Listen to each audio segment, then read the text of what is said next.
Dans le petit village au bord de la rivière, une ombre planait depuis plusieurs semaines.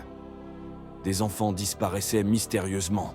Des hommes racontaient qu'ils avaient entendu des cris étouffés la nuit, et certains animaux semblaient éviter les berges, comme s'ils pressentaient un danger.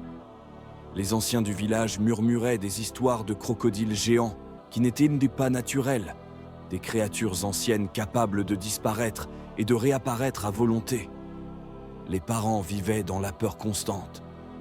Chaque soir, ils fermaient leurs portes et surveillaient les rives, redoutant que la nuit leur vole ce qu'ils aimaient. Des familles pleuraient la disparition de leurs enfants, tandis que d'autres tentaient de protéger leurs biens et leur bétail. La rivière, habituellement source de vie et de prospérité, était devenue un lieu de crainte et de légende. C'est dans ce contexte que Rose et Viviane, deux amies inséparables de 19 ans, belles et courageuses, se retrouvaient chaque matin pour aller puiser de l'eau et observer la rivière. La brume matinale et le chant lointain des oiseaux masquaient à peine le frisson qui parcourait le village.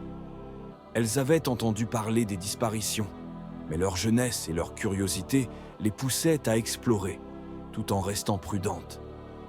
Un soir, alors que la lune baignait la rivière d'une lumière argentée, elles remarquèrent des mouvements étranges à la surface de l'eau. La rivière semblait respirer, comme si quelque chose d'ancien et de puissant y était éveillé. Soudain, une énorme tête surgit, des yeux dorés, des écailles scintillantes et une présence qui n'était pas humaine. Le crocodile mystique, dont la légende hantait le village, était là. Sans avertissement, il bondit et attrapa Viviane dans ses griffes, la tirant vers l'eau sombre.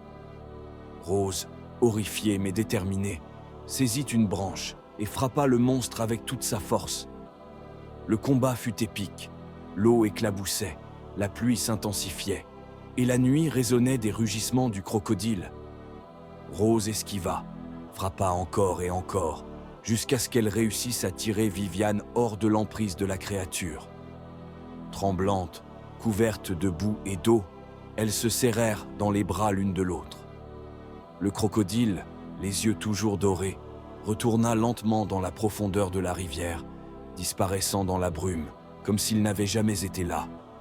Les villageois, témoins à distance, restèrent bouche bée. Ce n'était pas seulement un monstre, mais un gardien ancien, juge de courage et de loyauté. Rose et Viviane comprirent ce soir-là que le courage et l'amitié pouvaient triompher même face à des forces surnaturelles. Elles apprirent que la vie est fragile et précieuse et que parfois, le respect et l'amour peuvent sauver ce qui compte le plus. Depuis cette nuit, la rivière ne fut plus jamais la même. Mystique et majestueuse, elle restait un symbole de courage, d'amitié et du respect des forces de la nature.